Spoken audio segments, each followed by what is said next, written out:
Let's keep things going on Locked On Utah Hockey Club. Let's get into some prospect talk. We're going to talk about some prospects from the recent draft from just a couple of weeks ago. Let's talk Tij Iginla. It's going to be on today's episode of Locked On Utah Hockey Club.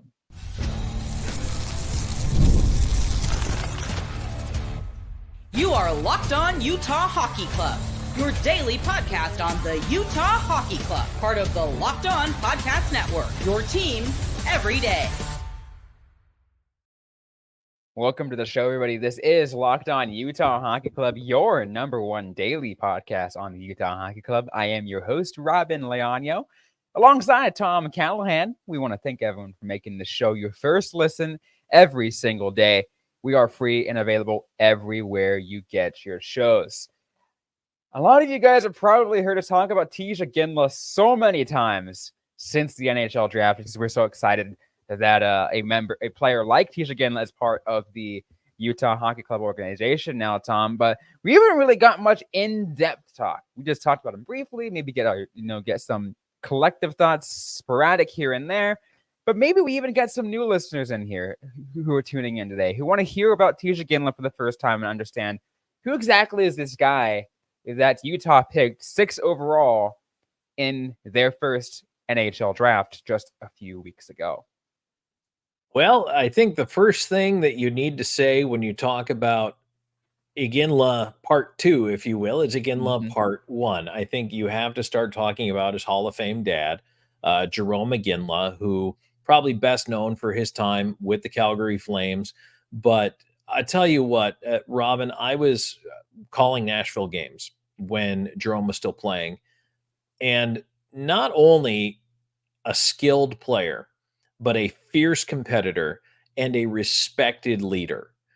You don't often get all three of those rolled into one package, but Jerome Iginla was that. And just nice guy, class guy, respected around the league, both in his own room and across the hall. And I honestly think he's probably one of the best players of his era. And yeah, I mean, other players have more success, I guess, personally and team wise, but I mean, the guy was the complete package and worked so hard for so long and probably honestly passed a chance to leave Calgary at certain times in his career to stay there and try to continue to get that team a Stanley Cup.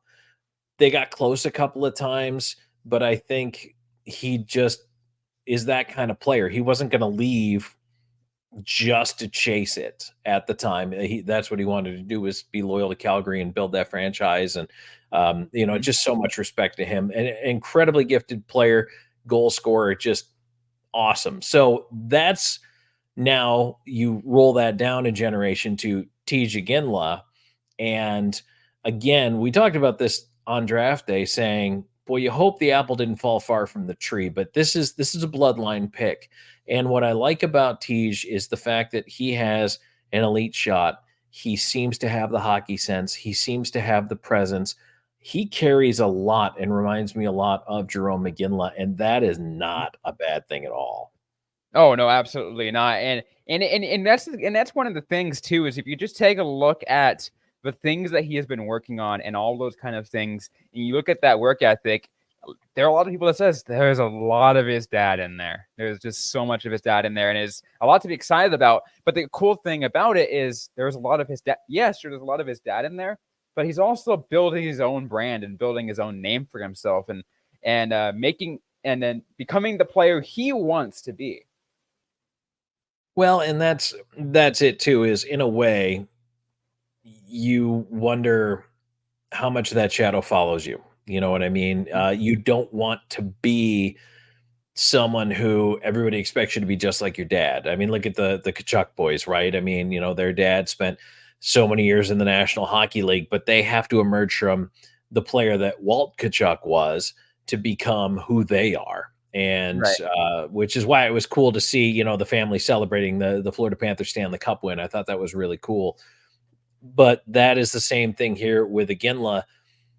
There will be a bit of that, my father's shadow that follows you around a little bit. And it's not a bad shadow, but there is the weight of expectations. I mean, his dad was not only a great player, but a Hall of Fame player. So that can be a lot to carry around with that name bar on your back. And, you can be excused for wanting to separate yourself a little bit from that, because you have to sometimes remind people, hey, we're not the same person. We're, father and son, yes, but I am my own player and I want to establish myself as my own player. So there's definitely some pressure to be dealt with just in that alone.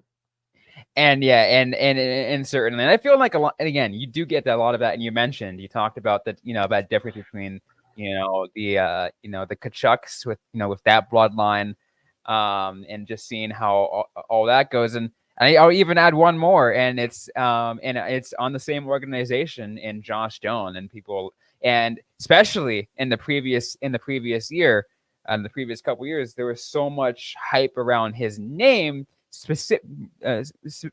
especially of who his name was attached to, and Shane Doan, who transcended, essentially was, Captain Coyote. He was the Arizona Coyote everyone knew. So a lot of pressure was on him for that. So there was kind of in a similar way you were talking about, a little bit of a shadow cast, but still wanted to build their own sense of identity. Josh Doan did that, and I feel like that's kind of where, and again, we're going to see a lot of that from Tij Iginla, who, and I'm looking at his stats right here, in just his last year with the Kelowna Rockets in the WHL, in 64 games played, 47 goals, 37 assists for 84 points, well over a point per game player. And that just also doesn't include the 15 points in the 11 games of the WHL and Memorial Cup playoffs.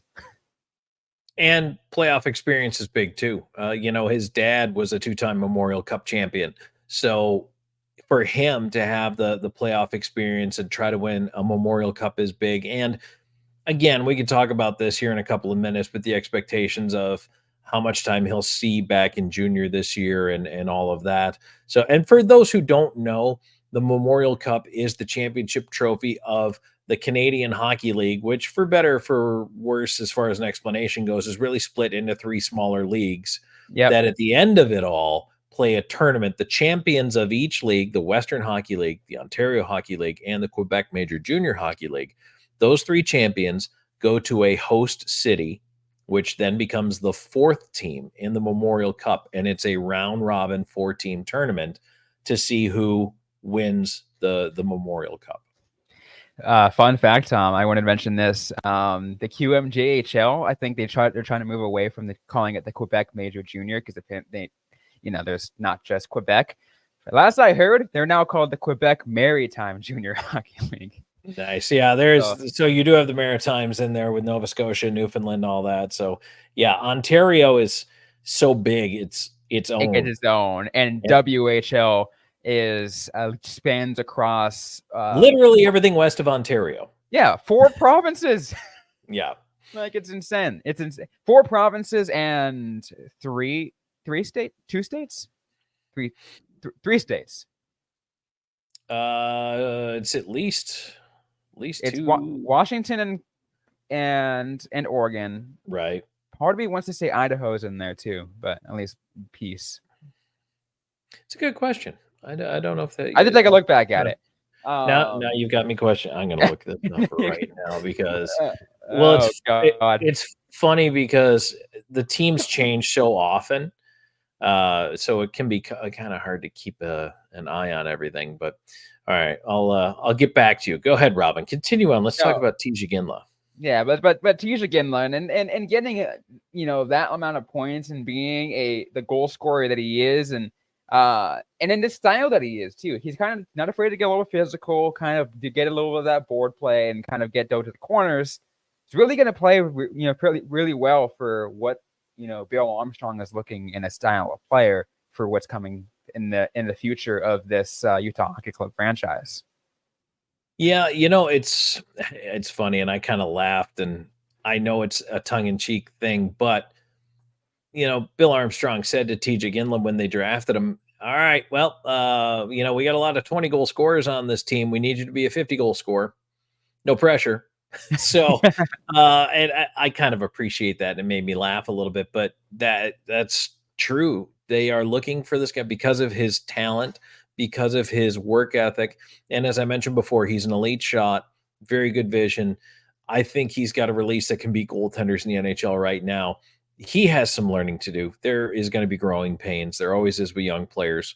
But the ceiling on Iginla is crazy high. And I think darn high. This guy could easily be the superstar of Utah Hockey Club for years to come. And that's to add on, a number of players who Utah already has in their system and who's already growing, like Logan Cooley and Matthias Michelli and Dylan Gunther, who are only getting better and who were part of the Arizona Coyotes last year. And if you were following that team, those players I just mentioned were highlights of the Arizona Coyotes last season. Yeah, absolutely. And you know what? This whole draft got a lot of people excited. And you're talking about building from a young core. And I mean, I was talking about it the other day on ESPN radio at ESPN 700. In a way, Utah is benefiting from the Coyotes when they were in Arizona having to be a budget team because they've had to grow from within. Yep. They've had to get real good at drafting. They've had to get real good at finding budget finds and at being able to get diamonds in the rough and polish them up as much as possible. Well, that's paid off because they've been amassing picks. They've been amassing cap space. Now they're starting to put all that into motion. And so just in time, as it happens coincidentally for the move to Utah, these things are going to begin to come to fruition. So the timing couldn't be better. And I think that in a couple of years, this is where the explosion happens. Oh, and it's going to be certainly exciting to see. But what does our own prospects experts here in the Locked On NHL Network think of the pick? Where do they see Iginla in the next few years and the kind of impact that they foresee him to make with the Utah Hockey Club? We'll get to that, plus our closing thoughts on Iginla right after this. And today's episode is brought to you by FanDuel. I love sports. I love them so much, I never want them to stop. But as the playoffs wind down, we get fewer games, and the sports aren't sportsing like I want them to. But FanDuel lets me keep the sports going whenever I want. All I have to do is open up the app and dream up bets anytime I'm in the mood. And this summer, FanDuel is hooking all customers with a boost or a bonus daily. That's right. There's something for everybody, every day, all summer long. So maybe you want to go ahead and pick on who's going to win the National League West in the MLB, or maybe who's going to win the MLS. Anything you might want to dream up on, FanDuel is a place to go ahead and do that. So head over to FanDuel.com. Start making the most out of your summer. FanDuel, official betting partner of Major League Baseball. I want to thank everyone once again for making Locked On Coyotes your first, or Locked On Utah Hockey Club. I have not made that mistake in a long time, Tom. I got to go put that in the jar. Oh my goodness. It's like a swear jar, but not quite. Yeah, no. The Locked On Utah Hockey Club, your first listen every day. For a second listen, I invite you guys to go ahead and check out Locked On Sports today. That we have a 24/7 streaming channel over on YouTube. So if you're the kind of person that just never wants the sports to stop and wants to hear everything going on in the sports world, check out Locked On Sports Today's 24/7 streaming channel only on YouTube. I also want to invite everyone to go ahead and tune into our sign up for our text club. You can send a text to 801-760-9033 to get started, and then we'll send you a text right back with the link to get started to join our Insider Club, in which you can send us one-on-one texts. You can get access to exclusive content, be a part of our weekly mailbag, and more. It's got everything you want if you are trying to gear towards being a Utah Hockey Club super fan, Tom. So there's no better time to do that than now as the off season, as Utah's getting ready for their first season. But now I want to go ahead and turn over to this, and we teased it, Tom, right before, and I said, okay, what does our prospects experts? We have a couple prospects experts that are alongside our Locked On NHL channel. It's on Locked On NHL Prospects.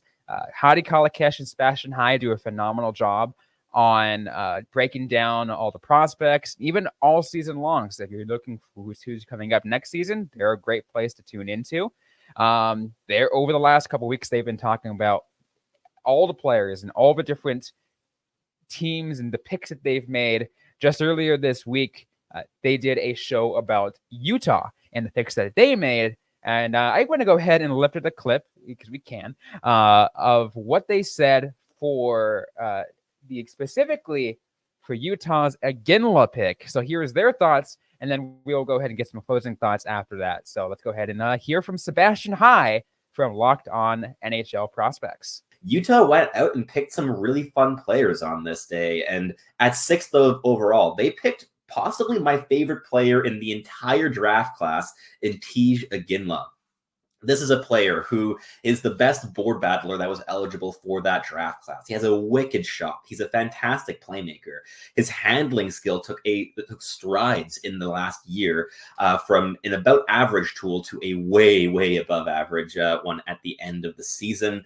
He went from being a bit of a complementary offensive, high energy piece, playing bottom 6 minutes with the Seattle Thunderbirds on their big WHL run as a D-1, to being a top 6 or top line offensive driver for the Kelowna Rockets after an off-season trade. This is a guy who is highly intelligent. He's incredibly involved, really intense, very upbeat type of player off the ice, and very intense on the ice. The defensive effort is really high. The defensive reads still need a little bit of work, but this is an all-around player. He can make an impact in all 3 zones, on and off puck, whether his team is in control or playing defensively. He is a really, really solid player that I think Utah fans are going to adore as soon as he puts on that jersey for the first time. He probably has an NHL timeline of about a year, maybe year and a half or 2 years.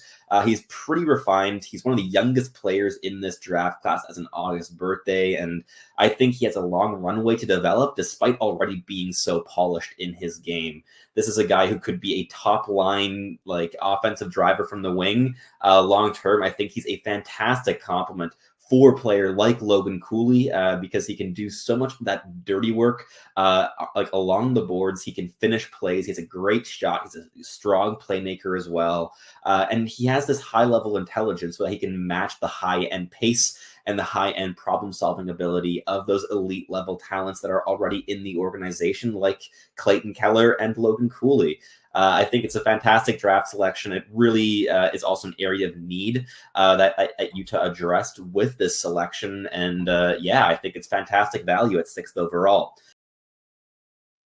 So that's Sebastian High of Locked On NHL Prospects giving his thoughts on the pick, which Tom is, kind of separates a little bit from what a lot of other people thought, because a lot of people were upset that that Utah did not pick a defenseman instead. It's why did you pick Iginla? Some people were questioning it, questioning the pick, but he's a fan of the pick and says, he's going to do some great things.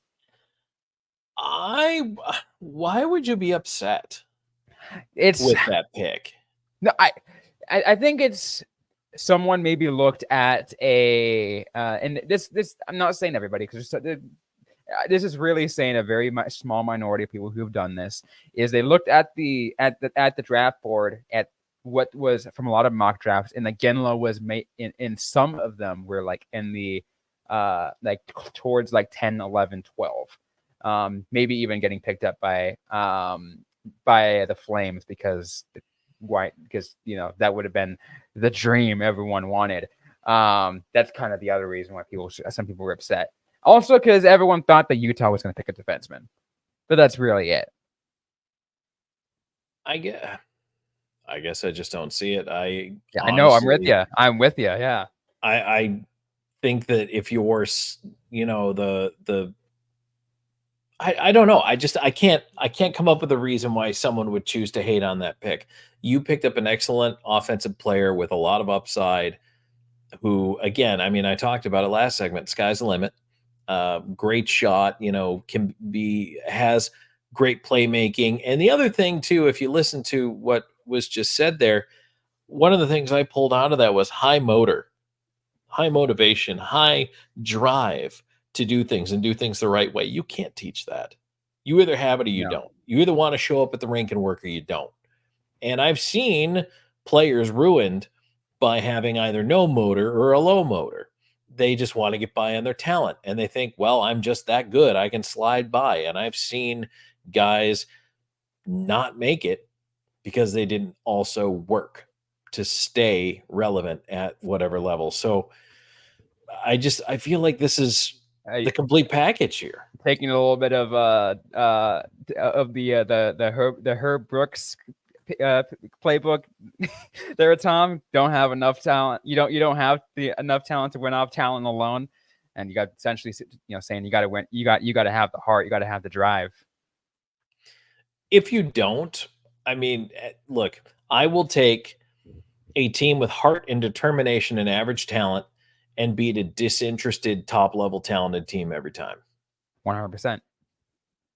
That's just what it comes down to. And the good thing is that Iginla is a potential top-level talent and has the drive and a high motor. That's it. I love that. And so, fans, you're going to hear me say that about a guy. Like if he really has that high motor, that's a good thing. It's a compliment.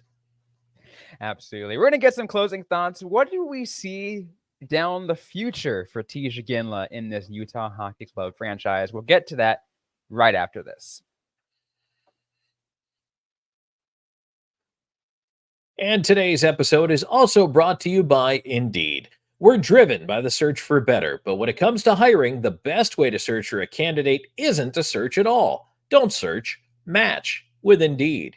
If you need to hire, you need Indeed. Indeed is your matching and hiring platform with over 350 million global monthly visitors, according to Indeed data, and a matching engine that helps you find quality candidates fast. Ditch the busy work. Use Indeed for scheduling, screening, and messaging so you can connect with candidates faster. And Indeed doesn't just help you hire faster. 93% of employers agree Indeed delivers the highest quality matches compared to other job sites, according to a recent Indeed survey. Join more than 3.5 million businesses worldwide that use Indeed to hire great talent fast.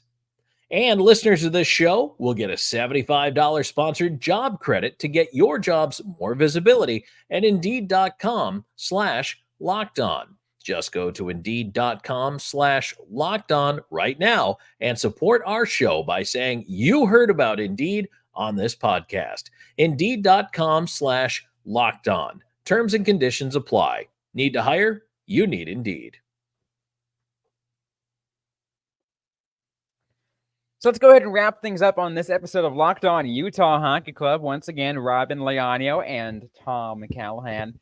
We're talking Tij Iginla and the draft pick, the first ever draft pick for the Utah Hockey Club, picked 6 overall in the 2024 NHL Draft just a couple of weeks ago, Tom. This is the time of this recording. And again, we talk about the excitement that there is to get this guy here. One of the things I want to kind of go back to first and foremost is from what Sebastian High said on the little clip that we had from the NHL Prospects show, and said that his timeline for NHL is a year, maybe a year and a half, right? And that's kind of, I think, where goes alongside maybe what you and I were thinking. We did say he does deserve at least to get a very, very good look this season. Maybe even try to get that opening night roster, get a couple of games and see what's possible. But he even said himself, he's not going to get past those 10 games. He's going to go head back to Kelowna before coming back next year, potentially as a full-time member of the club. One of the most important things in his development is going to be this year in Kelowna, in junior, making the switch from playing both center and wing to exclusively center. Mm-hmm. When you play center, there's more responsibilities. You're the first player back typically on defense of the forwards, and you have face-off responsibility. You have defensive responsibility. You have to be a two-way player. There's a lot that goes along with it. You kind of, at some points, have to direct the traffic, if you will. So in order to learn to be full-time up the middle, which that's where he'd be most valuable. is if he learns to be an NHL center, that is the highest possible value for Iginla with the organization. So if he's able to do that and spend a year with a quality Kelowna team that obviously he's blossomed with and can make that next step playing in junior and then again come back and get a look, I think that's fantastic. Now, if he has a camp that maybe isn't as good as the Utah Brass would like, or something, it just doesn't quite go his way in camp, he might not be on the opening night roster, or they might just, quite frankly, have people ahead of him and say, you know what, that's fine. This was always the plan. We're going to send you back. And then you go ahead and play your season of junior. But and that's not to say that would be a failure on his end. Not at all. Not at all. And I think that's, that it's more of, we see you have great potential, but we want you to grow a little more. We want to give you the opportunity to show that you are going to be good by being that guy in Kelowna. Yes, absolutely. He needs to be the guy.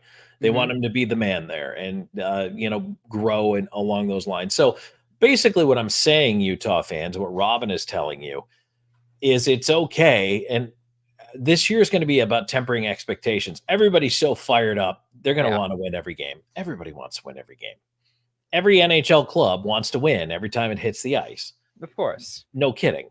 But to temper the expectations a little bit, this team is growing. They're going to get better, but there are other teams in front of them in the Central. There are other teams in front of them in the West. So this is about climbing the ladder and about doing it at a steady pace, which is what they've been doing for the last several seasons now. And again, it's coming around. One of the things I absolutely love, and it's something kind of to go back on something that you mentioned, is the focus on bringing him to exclusively center. That's kind of the role that Utah's going to want him to see down the road.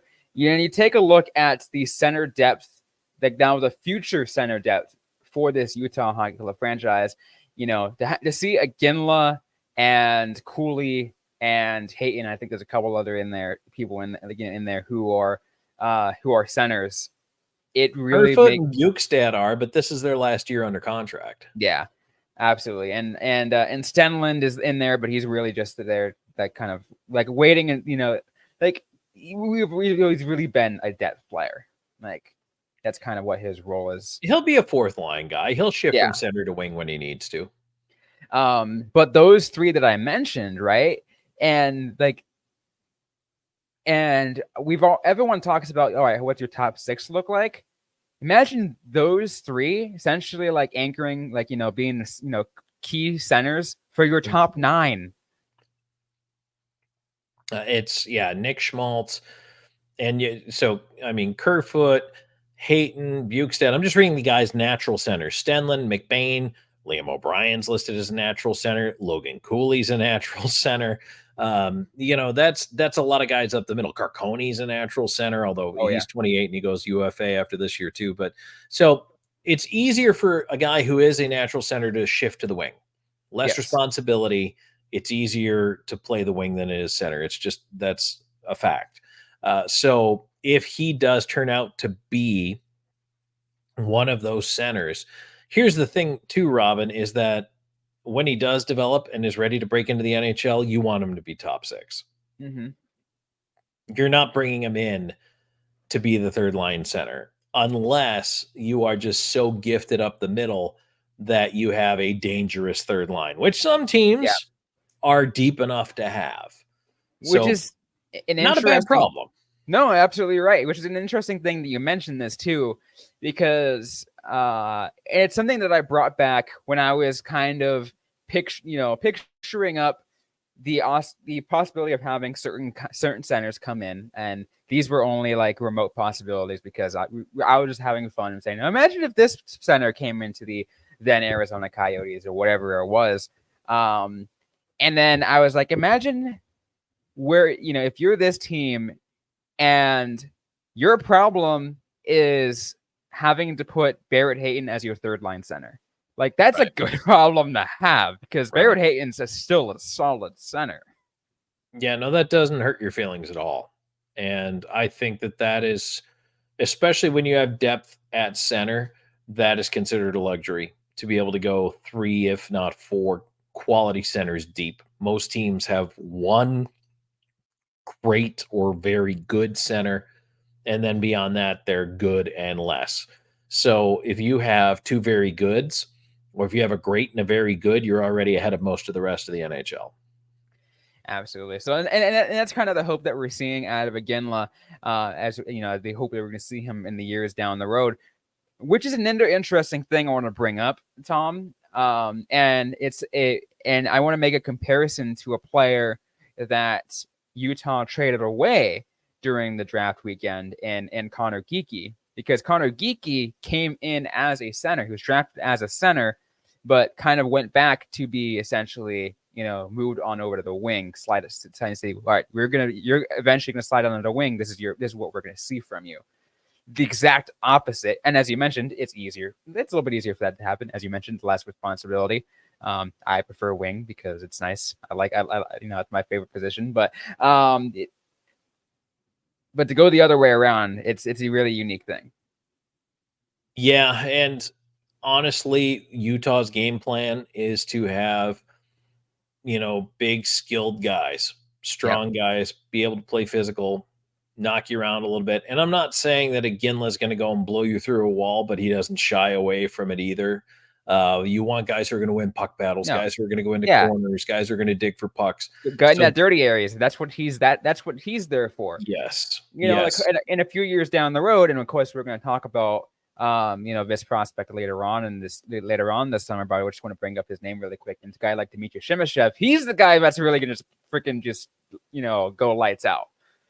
Kind of help that as that extra. But Iginla is the one that's going to get to that dirty area in the corners and get to where he needs to go. And I'm using, and I know a lot of you guys are probably laughing because it's a quote hockey cliche. Got to get to the dirty areas, but it's true. That's where you win the game. Yeah. That's possession of the puck is how you win the game. If you dominate possession, you should win the game. Now, it doesn't always happen that way. Sometimes your goalie has a bad night and lets in 3-on-4 shots. It happens. But if you win those battles, if you support the puck side high, if you prevent the puck from exiting the zone, especially in the offensive zone, if you get the extra man in there, you win that battle, you come out with possession, and you do that consistently, and you do that 60, 70% of the time you win those battles, that is winning hockey. And that is what Utah is building towards and setting up to be. All right. Now I want to go ahead. We're running a little bit out of time on this, Tom. So I want to ask you one final question. It's kind of like a bit of it's essentially like one question, but it's a little bit of a two-parter. As an overarching, you can kind of lump it into just one. Your vision of Iginla's ceiling for this Utah Hockey Club team, both positionally and in terms of just on the score sheet. I think he's absolutely a 1C. That's not a question to me. I think if he fulfills his promise by the time he's 26, 27, he should have a couple of 50-goal seasons, a couple of 100, 110-point campaigns, because don't forget, he's also a gifted playmaker. Mm-hmm. I think he'll elevate guys around him, and I believe that is where he will be able to take his place among the elite forwards of his generation. That's his ceiling. Which is certainly a really exciting thing. And again, for Utah Hockey Club fans, just to think that you're going to have a player like that, as well as a player like Logan Cooley, who I think who, if you've been following since the Locked On Coyotes days, knows that I've been hyping that player up for friggin' every day I can. So between Cooley and Shemishev, I mean, you've got quite the fan club going over there. So, I mean, I know you're excited for these guys. I'm excited to see them continue to grow too. So, I mean, there's no reason Utah fans shouldn't be absolutely fired up about watching these guys, even in training camp. Yeah, training camp. A lot of you guys are going to probably get excited for that training camp. Maybe they'll have some open practice, just so he can, just to give that a little bit of a taste. Oh, absolutely. Absolutely. They should. I hope they do. I hope they open the whole camp, or at least what parts of it they can. Obviously, you're not going to be in the room with the physicals, but the on-ice stuff, yeah, why not? So if you are in charge of that and you're listening to this show, you know what you need to do. Open the doors, let the fans in. Everybody will be so excited. Plus, it's a great time. It's a great way to sell merch. It's a great way to sell tickets. You can get all kinds of things done. You could even snag some corporate partners. Just make sure you're prepared. Look, if you want to hire me to consult on this, obviously I have done this before. So if you need me to come in and help you, I'm sure they don't. They don't need my help. They know what they're doing. No. But those are all the things you can do. Yeah. Any final thoughts before we close things off? No, I think it's time for us to go, Robin. We've gushed enough. But Yeah, nice job. Nice job on the draft. This is just the tip of the iceberg. We'll be talking more about it all month. Oh, absolutely. We'll be getting into the other draft picks and a lot of the other prospects that went to Utah this last offseason. We'll get to all that again throughout as much of this offseason as we can right here on the Locked On Utah Hockey Club podcast. If you like what you heard on this episode, don't forget to leave a review, to leave a like, comment, subscribe if you have yet to already. We are available everywhere you get your shows. And once again, thanks to everyone who tunes in via YouTube. You guys are also great, a huge chunk of our supporters out there. Don't forget to interact with us on social media. We are on X, Instagram, and Threads at LO_NHL Utah. I am personally at Robyn_Leonio. Tom Callahan is at Callahan on air. And once again, don't forget to also join our Insider Text Club at 801-760-9033, 801-760-9033, or click the link in the description if you are watching on YouTube or if you guys can even do it on your podcasting app. We will get you the link to sign up, and you guys can be a part of our exclusive club. But thanks again, everyone, for listening to this episode, and we'll see you guys next time.